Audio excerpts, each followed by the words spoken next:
Hello, good morning or good afternoon, everyone. Welcome to week number 6, session 6 as well. Sean bienvenidos a la semana y la sesión número 6 de módulo de inglés. En esta ocasión vamos a ver el tema Practical Principle of Translation o principios prácticos para la traducción.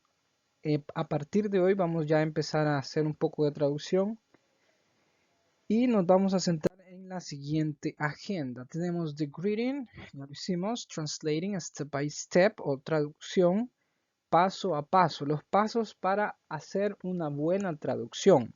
Estos pasos debemos seguirlos siempre que vayamos a traducir algo con el fin de obtener un buen resultado.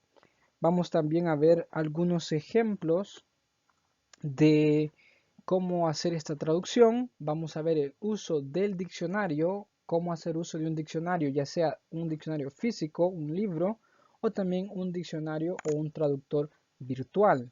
De esos que tenemos en línea, por ejemplo, Google Translate o diccionarios que podemos ver en Internet. Vamos a ver un ejemplo también de qué es el contexto. Vamos a ver ejemplos de cómo utilizar el diccionario y cuál es la mejor manera de utilizarlo.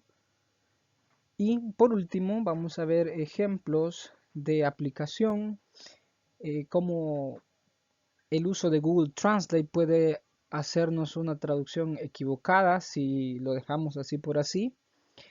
Y por último vamos a ver las actividades que ustedes van a realizar. Entonces comenzamos con el primer paso de la traducción. ¿Qué debemos hacer? En primer lugar, leer todo el texto, o en este caso, la oración o todas las palabras, comprender a qué se refieren o sobre qué estamos hablando. Vamos a empezar con palabras y con oraciones de momento. Ya más adelante y en segundo y tercer año, por supuesto que vamos a ver ya textos, ya vamos a ver lecturas. Pero de momento vamos a empezar con lo básico, palabras y oraciones. Entonces, el primer paso es leer todo el texto, léalo de manera general para tener una idea sobre qué va a traducir. Tenemos el paso número 2. Cuando usted vaya a traducir, como segundo paso, debe hacer un borrador, un machote de lo que va a traducir. Puede que cuando tengamos palabras u oraciones, esto no sea como muy necesario. Sin embargo, cuando ya sean lecturas, cuando sean oraciones más complejas o párrafos, sí es necesario hacer un borrador. Cuando sean, como le mencioné, palabras o sean oraciones, puede hacerlo, sí. Hacerlo con lápiz, porque ahí va a tachar, va a borrar. Y es un borrador, un machote, como nosotros le llamamos de manera vulgar. El paso número 3. Usted va a revisar el borrador o el machote. Cuando usted ya haya traducido, usted deja un momento esa traducción en su cuaderno, la deja y se pone a hacer otra cosa, de manera que deje descansar lo que ha traducido. Después de un tiempo considerable, una hora aproximadamente, después de una hora usted puede revisar lo que ha traducido. Entonces ese es el paso número 3. Descansar, dejar la traducción o lo que ha traducido durante al menos una hora, regresar al cabo de ese tiempo y una vez ya tenga la mente fresca, usted va a revisar. Ahí se va a dar cuenta si hay errores, si le faltó algo, si la oración o hay una palabra no tiene sentido. Es ahí donde se va a dar cuenta. Si usted revisa inmediatamente traducido, generalmente nunca podemos detectar errores porque estamos con la emoción del momento o pensamos que todo lo que hemos hecho está perfecto. Pero se va a dar cuenta que no es así. Así que paso número 3, revisar el machote después de una hora. Vamos con el paso número 4. Una vez usted ya ha revisado, se ha dado cuenta de qué está bien, qué se puede corregir, qué cosas o qué palabras no tienen sentido, están mal conjugadas, usted siente que aquí no le entiende, entonces hace los arreglos o correcciones que son necesarias. Si le faltó una letra, si escribió mal algo, si se comió una letra o si puso de más. Es aquí donde usted hace las correcciones. Ese es el paso número 4, corregir. Y ya cuando tengamos oraciones más complejas, cuando tengamos lecturas o párrafos, usted puede repetir el paso 3 y el paso 4 hasta 2 veces o las veces que sea necesaria. Pero cuando son palabras o son oraciones cortas, puede hacer que no sea necesario. Ahí usted es el que va a considerar, es usted el que va a ver si es necesario revisar una vez más o dos. Usted considera revisar las veces que sean necesarios. El paso número 5.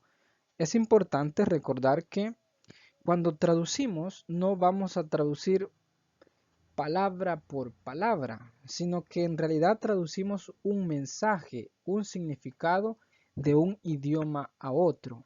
Entonces, no puede utilizar usted palabras que la primera que encontró en el diccionario o la primera que le dio Google Translate. Por ejemplo, si tenemos la palabra car en inglés, C-A-R, si usted lo pone en Google Translate o en un diccionario físico, posiblemente una traducción va a ser coche, pero aquí en América Latina nosotros no utilizamos esa palabra, coche. Sí la entendemos, pero aquí nosotros decimos carro. Nadie aquí en El Salvador dice, me gusta ese coche azul o qué bonito tu coche. Tu coche está arruinado. No, aquí decimos tu carro está bonito, me gusta el color de ese carro. Tu carro está arruinado, necesita reparación. Entonces, a eso se refiere con traducir el significado y el mensaje de un idioma a otro. Coche es una palabra que se utiliza más que todo en España, pero en Latinoamérica o en nuestro país utilizamos carro. Entonces, ese es el paso 5. No traducir palabra por palabra, que todo vaya siendo traducido poquito a poquito, sino que en muchas ocasiones vamos a ver en unos ejemplos adelante que es mejor traducir el mensaje y significado de esa oración, de esas palabras, y no palabra por palabra. Con los ejemplos lo vamos a entender mejor. Ahora, traducir. Cuando vamos a traducir es necesario hacer uso de un diccionario o un traductor, ya sea en físico o en línea. Y es válido, es necesario porque no sabemos todas las palabras, ni en español ni en inglés. Nadie conoce todas las palabras de todo el idioma, nadie. Entonces se hace necesario el uso de un diccionario traductor. En este caso, ¿cuál es el mejor diccionario o el mejor traductor? ¿Cómo vamos a saber que el diccionario o el traductor que estamos utilizando es el mejor? O, mejor dicho, ¿de qué manera podemos aprovechar mejor un diccionario o un traductor? Y aquí está la respuesta, que ese diccionario o traductor, ya sea en físico, un libro o en línea, en internet, debe definirnos. Cuando buscamos una palabra debe darnos varios significados en varios contextos, no solamente uno. Si usted busca un diccionario y está la palabra nuevamente car, C-A-R, y a la par está la traducción solo coche, y hasta ahí ya no le da más traducciones, entonces ese es un diccionario que de seguro no le va a ayudar mucho, no le va a servir mucho. Pero si hay un diccionario que le da varios significados en varios contextos, por ejemplo, le da además de coche, le da automóvil, le da carro, le da bólido y le define esos contextos en qué contexto se utiliza la palabra, como yo le mencionaba, le aparece coche, más que todo utilizado en España y después le da carro, utilizado principalmente en Latinoamérica. Bólido, utilizado principalmente en carreras de carros. Si ya el diccionario le da esos tres contextos, entonces es un buen diccionario o un buen traductor. En eso se debe fijar para que un diccionario sea de mucha ayuda a usted y no le dé muchos problemas o le deje las traducciones de manera deficiente o sin entender. Entonces esa es la clave para utilizar de la mejor manera un diccionario o traductor. Veamos entonces ahora a qué se refiere con contexto. ¿Por qué el contexto es importante a la hora de traducir?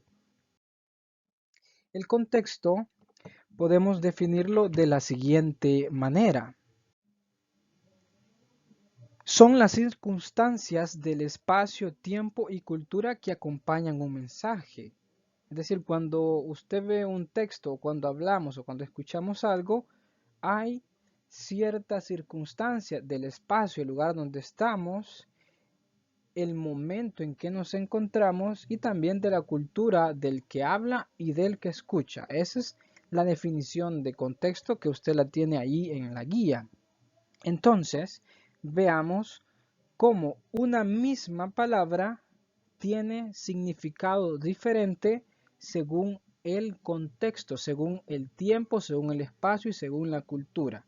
Tenemos el ejemplo 1. Si usted dice, usted sale de su casa y ve una tienda, ahí le estoy dando el contexto, en una tienda de su cuadra, de su colonia, y usted dice, me da una coca en bolsa, por favor. Entonces usted lo que van a hacer es darle un refresco de soda o de cola, posiblemente la marca más reconocida, y se la dan en una bolsa. Y hasta ahí todo normal, no ha hecho usted nada ilegal y nadie se sorprendería por eso. Pero ¿qué pasa? La misma palabra que tenemos en el ejemplo 1 A, coca, en el ejemplo B está lo siguiente. 3 sujetos fueron arrestados al encontrarles bolsas de coca. Pero ¿por qué alguien va a ser arrestado por encontrarle una bolsa de coca? En este caso, según el contexto, ¿qué significa coca? Coca va a significar un tipo de droga o la abreviación de la palabra cocaína. Entonces, si usted se fija, coca, según el contexto, puede significar cosas totalmente diferentes. Coca como refresco y coca como un tipo de droga. Y estamos leyendo, estamos viendo la misma palabra, pero por el contexto, por lo que lo rodea, los significados cambian y en uno usted está haciendo algo totalmente legal y en lo otro usted puede ir hasta preso. O en este caso el ejemplo, los sujetos. Veamos otro ejemplo. En esta ocasión tenemos la palabra fue. La palabra fue se escribe igual, suena igual, la ve usted igual, pero según el contexto puede tener significados diferentes. En este caso es un verbo y tenemos el ejemplo 2A. Él fue quien se comió todo el pastel. Él fue quien se comió todo el pastel. Aquí fue tiene el significado del verbo ser o estar, del verbo ser o estar. Sin embargo, en el ejemplo 2b, él fue temprano al mercado. Aquí el significado cambia, porque fue ya no es de ser o de estar, sino que del verbo ir. Nuevamente, como les menciono, la misma palabra, pero según el contexto, cambia de significado. Entonces, a eso se refiere con contexto. Pongamos también otro ejemplo más común. La palabra volado, que la podemos ocupar para muchas cosas. Según el contexto, va a significar algo diferente. Veamos. Si usted está en un aula y le dice a su compañero, hey, pásame ese volado.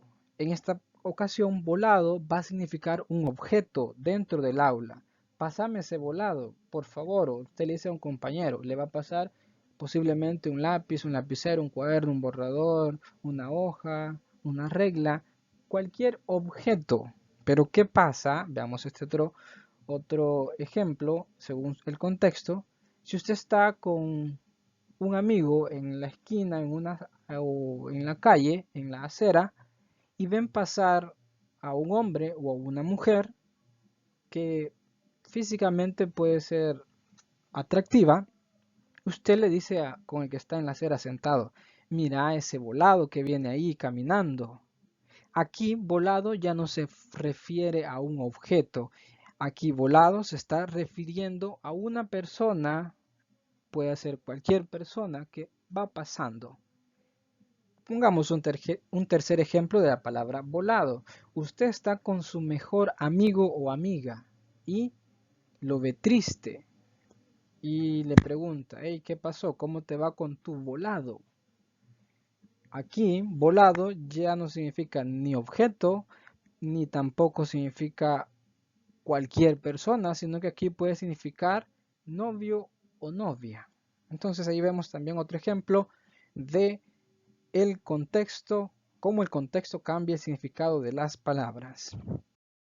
Vamos ahora a un ejemplo de cómo utilizar el diccionario o cómo podemos ver que un diccionario es muy completo. Tenemos la palabra skip. Aquí ustedes la pueden observar. Skip, S-K-I-P, S-K-I-P, que dependiendo del contexto puede significar hasta 5 o 6 cosas. Aquí yo solo les he puesto 4. 1, saltar. Saltar en inglés se dice skip, o esa es una opción. Ahorita ya estamos viendo el significado de un idioma a otro. En el anterior solo era en español, pero ahora ya vamos de inglés a español. Skip puede significar saltar, especialmente de un pie al otro. Como por ejemplo cuando alguien salta la cuerda o está con un saltacuerda. Ahí se dice, he is skipping the rope. Él está saltando la cuerda. También significa un significado totalmente diferente, omitir. Omitir se dice skip también. Vemos que son significados diferentes, no tiene nada que ver con el otro, pero en inglés el término sí es el mismo, skip. Omitir, por ejemplo, cuando usted omite el desayuno, cuando usted omite leer el contrato de una aplicación que usted ha bajado y usted le da skip, skip, skip, le da omitir, omitir, omitir y se va directamente hasta aceptar. Ahí podemos decir I skip the legal conditions. Yo omití las disposiciones legales. Esa puede ser otra aplicación. También tenemos que skip es contenedor. Skip puede significar contenedor, especialmente de basura o material inservible. Especialmente eso. El contenedor, cuando pasa el camión de la basura, la parte que lleva atrás, eso se le llama skip. O cuando en una construcción hay como un barril o un contenedor donde echan todo el desperdicio, pedazos de cemento, madera, hierro que sobró, pero que ya no puede ser utilizado. Ese es un skip también. Como una cuarta forma, y esto lo vamos a ocupar, skip es la abreviatura de skipper. Le quita usted las últimas 3 letras y le queda skip. Y de esa manera significa capitán de un barco o de un equipo de cualquier deporte, siempre y cuando se juegue en conjunto. Skip, como le digo, es la abreviación de skipper, que skipper significa capitán de un equipo o de un barco. Y ahí tenemos skip con 4 significados totalmente diferentes, que uno no tiene nada que ver con el otro, pero que en inglés sí tienen la misma palabra, se escriben de manera igual. Entonces, veamos que también tenemos otras palabras. Por ejemplo, la palabra nail, nail, N-A-I-L, tiene 2 significados. En español puede significar clavo, pero también puede significar uña. Entonces, dependiendo del contexto, va a usted deducir el significado. Si le aparece la oración y dice que está en una ferretería, el contexto, y dice, how much is the pound of nails? ¿Qué cree que usted va a hacer alguien en una ferretería? ¿Comprando uñas o comprando clavos? Entonces, usted ahí va a deducir, voy a traducir, ¿cuánto vale la libra de clavos? No va a decir cuánto vale la libra de uñas. Por el contrario, si usted está en un salón de belleza y pregunta, how much is the nail painting? No va a pensar, ¿cuánto cuesta que me pinten los clavos en un salón de belleza? No, entonces ahí por deducción usted va a traducir cuánto cuesta que me pinten las uñas o que me las arreglen. A usted no sería ilógico pensar que en un salón de belleza y ver la palabra nail va a pensar en clavos, no, ahí va a pensar en uñas. O por el contrario, en una ferretería no va a pensar que nail significa uñas, sino clavos. Nuevamente, el contexto le da bastante una idea más clara de la traducción. Veamos ahora, si usted hace este ejercicio y lo hace en Google Translate especialmente, y usted escribe estas oraciones, la frase original en inglés. Who do you think is the God player? Vea esta oración, estas oraciones. The goalkeeper got a clean sheet game today. I need to fix the car spring. The skip asked all her teammates to fight until the end. Y por último, a piece of cake. Si usted escribe una por una, vaya escribiendo una por una, hágalo en Google Translate. Y Google Translate le va a dar esta traducción. De la primera, ¿quién crees que es la jugadora de cabra? Y léalas. Y usted analícelas y piense si tienen sentido o no. Usted puede decir que la primera, la segunda, ¿cómo un portero va a conseguir un juego de sábanas limpias? O la tercera puede ser que sí tenga sentido, pero hay algo que ya les mencioné previamente que debe de cambiar. El salto pidió a todos sus compañeros de equipo que lucharan hasta el final. Un pedazo de torta. No tienen sentido si usted no sabe el contexto. Entonces, ve aquí cómo si usted solo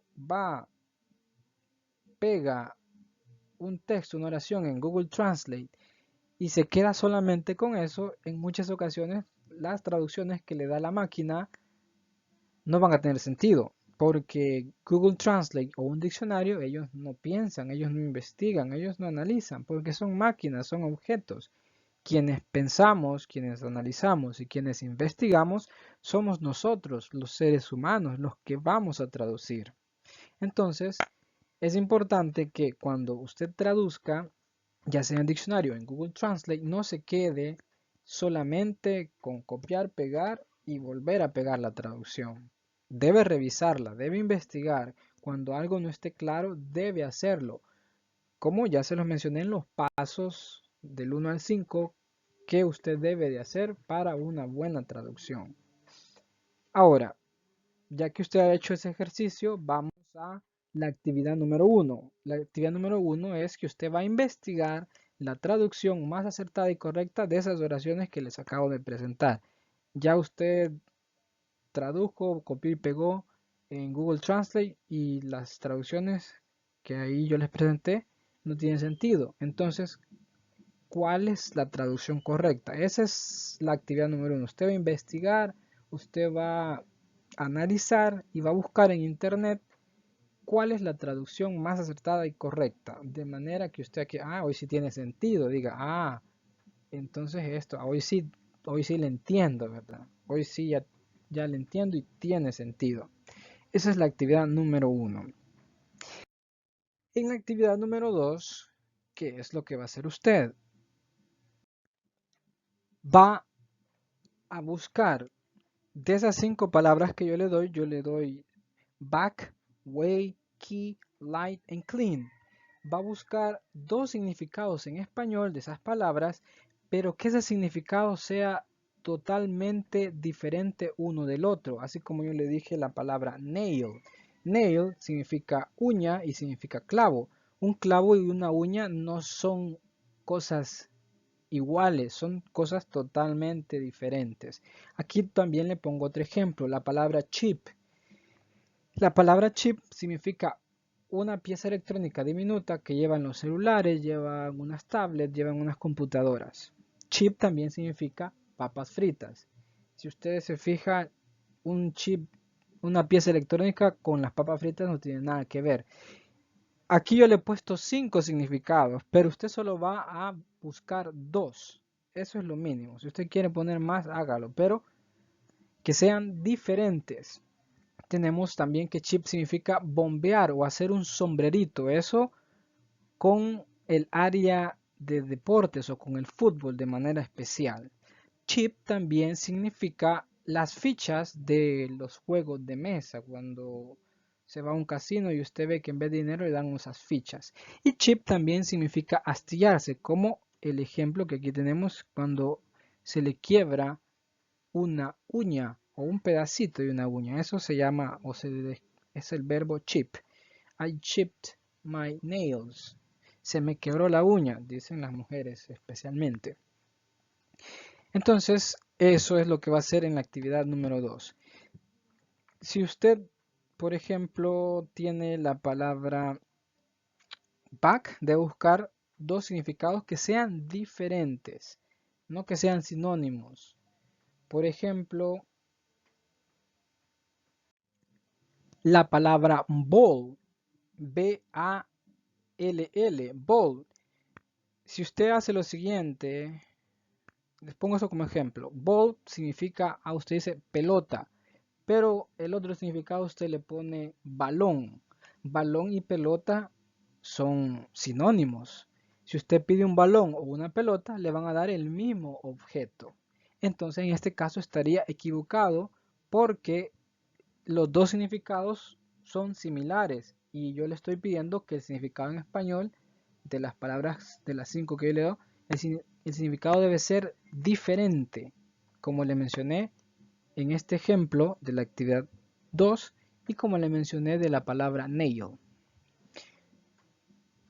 Y después que usted haya encontrado 2 significados diferentes de cada palabra, va a escribir 2 oraciones en inglés que tengan la misma palabra pero con significado diferente.